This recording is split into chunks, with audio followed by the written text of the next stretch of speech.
Salve, futuros doutores! Eu sou o professor Victor Aragão e na aula de hoje daremos início à matéria de Direito Constitucional. Uma matéria bem importante para quem está começando os estudos e mesmo para quem está já há um tempo estudando, sabe que é uma matéria das mais cobradas na prova.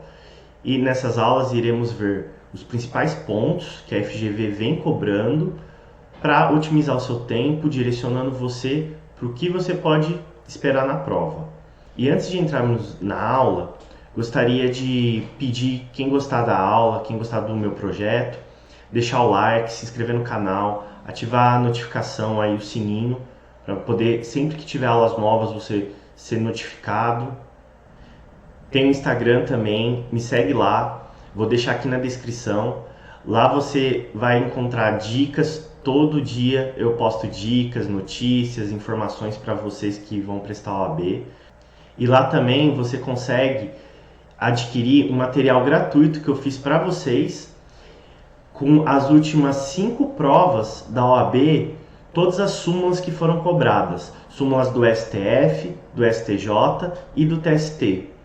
Então é só você entrar lá no meu Instagram, vai em materiais que você consegue o link gratuito para você poder estar baixando esse material. Esse material foi montado por mim, destacando os principais pontos das súmulas. E se você gostar do meu material, tem também outros materiais que vocês podem adquirir de direito constitucional, de ética, e me segue lá que posteriormente estarei enviando novos materiais. E esses materiais contêm os principais pontos de cada matéria. Então, por exemplo, o direito constitucional, das últimas 10 provas, os principais artigos cobrados vão estar lá. Então é um material bem bacana, bem direcionado mesmo para quem está estudando, para quem quer revisionar. Todos esses artigos têm destaques para os principais pontos, tudo feito por mim. Bom, como vai ser a dinâmica da nossa aula de hoje e das próximas também? Primeiro eu vou dar uma breve introdução do conteúdo, do tema do dia, e depois iremos para as questões que a FGV vem cobrando. Assim vocês vão poder analisar a teoria com a prática, de forma que vai otimizar o estudo de vocês. Então vamos para o assunto de hoje, que como vocês puderam ver na capa do vídeo, das últimas 3 provas, esse assunto que iremos estudar hoje foi cobrada em 2. E em provas anteriores também foi exigido esse assunto do aluno. Bom, o assunto é defesa do Estado. Tenho certeza que muitos de vocês acharam que ia ser o artigo 5º. Não, eu deixei ele para aulas futuras. Trouxe hoje um tema que às vezes não está muito no radar do aluno. O artigo 5º, querendo ou não, é com certeza o artigo mais importante da Constituição. Porém, é um artigo que normalmente as pessoas estudam mais, é um artigo que está mais no radar dos estudantes. Já esse às vezes foge, que é a defesa do Estado. Um assunto muito cobrado pela FGV. E tem 2 tópicos importantes, que é o estado de defesa e o estado de sítio. Os artigos 136 e o sítio 137 ao artigo 139. Bom, vamos então para uma breve introdução teórica desses assuntos. Começando com o estado de defesa. O estado de defesa ele pode ser decretado pelo presidente da República, e o interessante dele é que tem que indicar os locais em que vai incidir esse decreto. E posteriormente ao decreto do presidente, ele vai para a aprovação de maioria absoluta do Congresso Nacional. E aqui tem 2 pontos que eu queria destacar para vocês que diferenciam o estado de defesa e do estado de sítio que ainda vamos ver. Primeiro é sobre a especificação, tem que ser locais restritos e determinados. Então é um decreto bem específico, diferente do de sítio que iremos ver. E após a decretação que vai para o Congresso, diferente do estado de sítio. Então, esses 2 pontos que estão grifados aí, é muito importante que você entenda. Bom, temos uma observação aqui. O presidente, ele deve ouvir tanto o Conselho da República quanto da Defesa Nacional. Porém, ele não está vinculado, então ele é obrigado a fazer reunião com esses conselhos, porém ele toma a decisão que ele achar melhor, certo? Então, da prova pode vir uma pegadinha sobre esse assunto, falando que ele está vinculado, ele está obrigatório. Não, ele é obrigado só a ouvir. As hipóteses do estado de defesa são duas. Primeiro, é a ameaça decorrente de grave e iminente instabilidade institucional. O que isso quer dizer?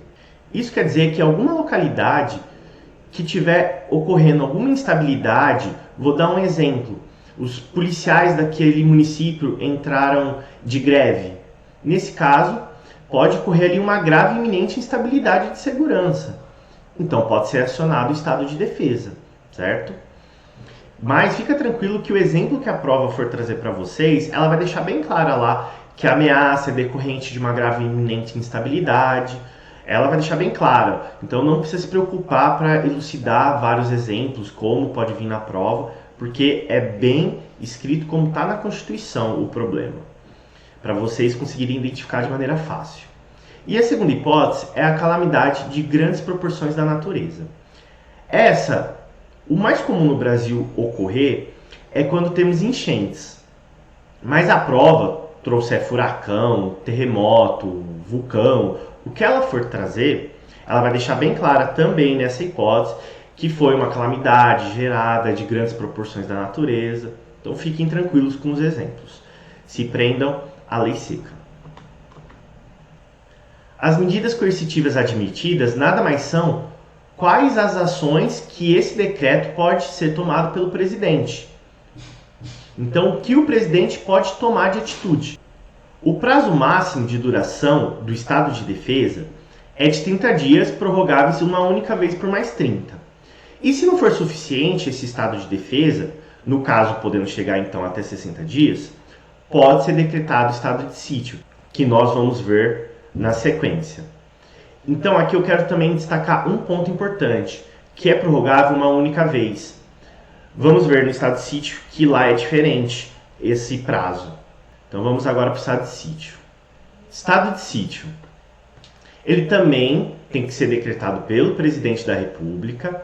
Ele também tem que ouvir o conselho tanto da República quanto da Defesa Nacional. Isso é igual tanto no estado de defesa quanto no estado de sítio. Porém aqui, a autorização do Congresso Nacional tem que ser anterior ao decreto. Então primeiro tem que passar por autorização de maioria absoluta do Congresso para depois entrar em vigência o decreto do presidente, diferente do que a gente viu no estado de defesa. As hipóteses. Aqui a gente vai encontrar 3 hipóteses. Comoção de grande repercussão nacional. Ela é uma hipótese meio genérica, mas na prova, como eu já falei lá nas hipóteses anteriores, vai vir descrito que foi uma comoção grave de repercussão nacional. Aqui vocês têm que ter a ideia do que ocorreu tem uma natureza mais grave e mais ampla, diferente do que a gente viu no estado de defesa, que é numa localidade, no local específico. Aqui a abrangência é maior, é mais geral, de nível nacional. A segunda hipótese são os fatos que comprovem a ineficácia do estado de defesa, como a gente viu, deu o prazo do estado de defesa, não resolveu o problema, pode ser decretado o estado de sítio. E a última, declaração de estado de guerra ou resposta à agressão armada estrangeira. Então, quando o Brasil entrar em guerra ou querer defender alguma agressão de outro país, também é uma hipótese que pode ser decretado o estado de sítio. E as medidas coercitivas do estado de sítio estão elencadas lá no artigo 139 da Constituição. O prazo máximo aqui é o mesmo que vimos no estado de defesa, 30 dias. Porém, a diferença é que lá é uma única prorrogação e aqui não. Enquanto perdurar a situação, pode ter sucessivas prorrogações. Mas temos uma observação muito importante do estado de sítio. Quando for declarado guerra ou resposta à agressão armada, nessa hipótese específica não tem prazo, porque é até óbvio, enquanto perdurar a guerra, enquanto perdurar a agressão, vai estar em estado de sítio. Então aqui não precisa ficar 30 prorrogando por mais 30, aqui é indeterminado. Agora vamos para as questões, para vocês entenderem como vem sendo cobrado esse assunto pela FGV. A primeira questão traz para a gente, assim, a zona oeste do estado Delta foi atingida por chuvas de grande intensidade por 2 semanas, levando os especialistas a classificar tal situação como de calamidade de grandes proporções na natureza. Viu só o que eu tinha explicado lá atrás? Em virtude dos estragos observados. O governador de Delta, ao decidir pela decretação do estado de defesa, convoca os procuradores do estado para que esses se manifestem acerca da constitucionalidade da medida. Então aqui, de acordo com o ocorrido, o governador do estado está querendo decretar o estado de defesa. Os procuradores informam ao governador que, segundo o sistema jurídico constitucional brasileiro, a decretação do estado de defesa, vamos para as alternativas. Alternativa A, é um meio institucional adequado para o enfrentamento da crise, mas depende de prévia consulta à Assembleia Legislativa do Estado Delta. Bom, aqui nós temos alguns erros. Primeiro, realmente, calamidades de grandes proporções de natureza, como vimos, é um caso que pode ser decretado estado de defesa. Porém, quem pode decretar, está na Constituição, é o presidente. Isso não pode ser delegado para governador, não é competência de governador, certo? E o segundo erro dessa alternativa é falando que depende de prévia consulta à Assembleia. E nós vimos que não. Nesse caso, vai ser posteriormente para aprovação do Congresso Nacional. Dois erros aí. Letra B. Pode ser promovida pelo governador do estado Delta, caso o presidente da República delegue tais poderes ao chefe do Poder Executivo Estadual. Não. Como eu já falei, e está lá na competência do presidente, artigo 84, inciso 9, que é uma competência privativa do presidente. Como vimos na teoria, em nenhum momento fala que pode ser delegado para governadores ou para qualquer outra autoridade. Então não pode ser delegado e cabe ao presidente. Letra C. Não pode se concretizar, pois a ocorrência de calamidade de grandes proporções da natureza não configura a hipótese referida. A hipótese referida é o estado de defesa. Está errado. Artigo 136, como estudamos, pode sim, é um caso de decretação de estado de defesa. E a letra D, que é a certa, é competência indelegável do presidente da República, não sendo constitucionalmente prevista sua extensão aos chefes do Poder Executivo. Sim, como vimos, cabe ao presidente.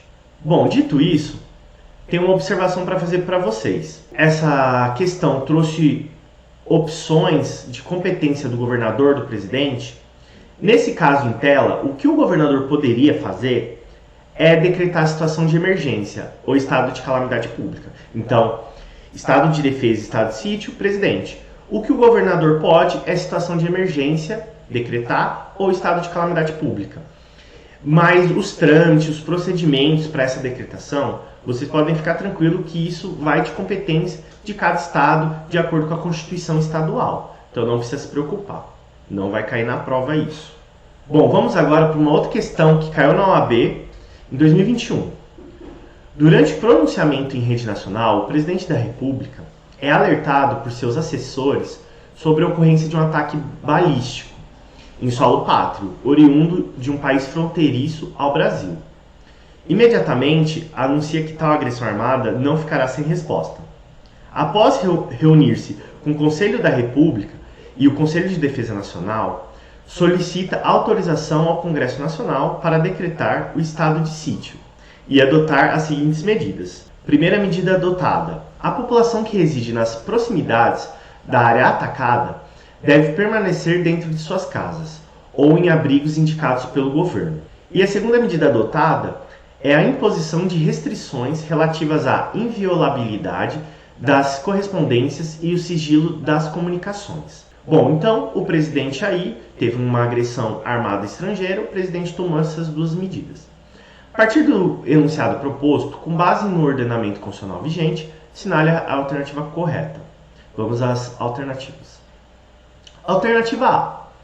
Cabe ao Congresso Nacional decidir por maioria absoluta sobre a decretação do estado de sítio. Certo até aí. Visto que as medidas propostas pelo presidente da República revelam-se compatíveis com a ordem constitucional. Está certo.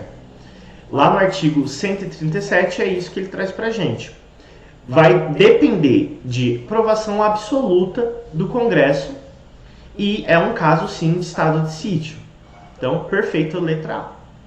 O erro da letra B, vamos lá. Além das medidas serem dotadas incompatíveis, com a ordem constitucional, errado, elas são compatíveis sim. A resposta à agressão armada estrangeira é causa de decretação de estado de defesa, mas não de estado de sítio, errado. E como vimos, é sim um caso de estado de sítio e as hipóteses de estado de defesa estão lá no artigo 136. Letra C. Embora as medidas a serem adotadas guardem compatibilidade com o ordenamento constitucional, a decretação do estado de sítio prescinde de prévia aprovação pelo Congresso Nacional. Então aqui está querendo dizer que está certo que ele pode tomar essas medidas, que é caso de estado de sítio, porém prescinde, quer dizer, não precisa de prévia aprovação do Congresso. Errado, estado de sítio precisa de prévia aprovação do Congresso. Como está lá no artigo 137, parágrafo único da Constituição. Alternativa D. Cabe ao Congresso Nacional decidir por maioria simples. Errado. O mesmo artigo que acabei de falar da letra C, está lá no artigo 137, parágrafo único. Maioria absoluta. Sobre a instituição do estado de sítio. Mas as medidas propostas pelo presidente apresentam flagrante inconstitucionalidade. Essa alternativa está tudo errado. A maioria é absoluta, não simples, e as medidas propostas pelo presidente estão compatíveis sim com as elencadas no estado de sítio. Bom, agora vamos para mais uma questão, essa de 2019, que foi cobrada na prova da OAB. As chuvas torrenciais que assolaram as regiões norte e nordeste do país resultaram na paralisação de serviços públicos essenciais ligados às áreas de saúde, educação e segurança. Além disso, diversos moradores ficaram desalojados de suas residências e o suprimento de alimentos e remédios ficou prejudicado em decorrência dos alagamentos. O presidente da República, uma vez constatado o estado de calamidade pública de grande proporção, decretou o estado de defesa. Então vocês podem ver que ele deu o probleminha, mas depois ele deixou bem claro o que ele está querendo dizer com essa historinha que ele trouxe. Dentre as medidas coercitivas adotadas com o propósito de reestabelecer a ordem pública, estava o uso temporário de ambulâncias e viaturas pertencentes ao município Alfa. Diante do caso hipotético narrado, assinale a alternativa correta. Antes de irmos para as alternativas, queria deixar uma dica aqui para vocês, que é um vídeo que eu fiz no canal, dando 5 dicas para quem quer começar a estudar. Então, para você que está começando agora, ou que quer começar, ou está há um tempo, tenho certeza que essas dicas do meu vídeo vão ajudar vocês a otimizarem os estudos. Vamos então para as alternativas. Alternativa A. A fundamentação empregada pelo Presidente da República para decretar o estado de defesa viola a Constituição de 1988, porque esta exige, para tal finalidade, a declaração de estado de guerra ou resposta à agressão armada estrangeira. Alternativa A. A fundamentação empregada pelo Presidente da República para decretar o estado de defesa viola a Constituição de 1988, porque esta exige, para tal finalidade, a decretação de estado de guerra ou resposta à agressão armada estrangeira. Errado. Essa hipótese de guerra e resposta à agressão é estado de sítio, não estado de defesa, que é o caso em tela. Está errado. Letra B. Embora seja admitida a decretação do estado de defesa para restabelecer a ordem pública em locais atingidos por calamidades de grandes proporções de natureza, como vimos e está certo, é o estado de defesa, não pode o Presidente da República, durante a vigência do período de exceção, determinar o uso temporário de bens pertencentes a outros entes federativos. Errado. Está lá no artigo 136, parágrafo 1º, inciso 2. É uma das medidas que o presidente pode tomar diante do estado de defesa. Alternativa C. O estado de defesa, no caso em comento, viola o texto constitucional, porque apenas poderia vir a ser decretado pelo presidente da República caso constatada a ineficácia de medidas adotadas durante o estado de sítio. Aqui eles inverteram, né? Primeiro, eu posso decretar o estado de defesa e, se não for o suficiente, vai para o estado de sítio. E não o contrário, que nem está na alternativa, falando que decreta estado de sítio e, se não for o suficiente, vai para o estado de defesa. Totalmente errado. Alternativa D. A União pode determinar a ocupação e o uso temporário de bens e serviços públicos. Certo, está lá no rol de medidas que podem ser tomadas. Respondendo pelos danos e custos decorrentes. Sim, ela pode ocupar, mas qualquer dano, qualquer problema que ocorrer ali na ocupação, ela vai ser responsável. Porque a necessidade de restabelecer a ordem pública em locais atingidos por calamidades de grandes proporções da natureza é fundamento idôneo para o estado de defesa. Perfeito, é uma das hipóteses do estado de defesa. Bom, e com isso chegamos aqui nossa última questão desse assunto muito importante. Espero que vocês tenham gostado da aula, da teoria, das questões. Espero que ajude vocês aí nos estudos. Traremos mais aulas com as principais matérias que vêm sendo cobradas: ética, trabalho, processo de trabalho. E se gostou do conteúdo, gostou da aula, se inscreve no canal, deixa seu like, ativa as notificações e me segue lá no Instagram. Como eu falei, sempre tem conteúdo para vocês, sempre atualizado, todo dia com novas dicas, notícias. E acessando meu Instagram, vocês vão poder ir na área materiais, onde vocês vão poder estar baixando aí um material gratuito de súmulas, as súmulas cobradas nas últimas 5 provas da OAB, súmulas essas do TST, STF e STJ. E possui outros materiais lá que vocês podem adquirir com os principais artigos cobrados das últimas 10 provas da OAB. Aí tem a matéria de constitucional, tem a matéria de ética, e à medida que eu for postando outras matérias, vocês vão sendo avisados lá pelo Instagram. Pode deixar que eu sempre estou postando lá novos materiais, novos vídeos. Então até o próximo vídeo, estudantes!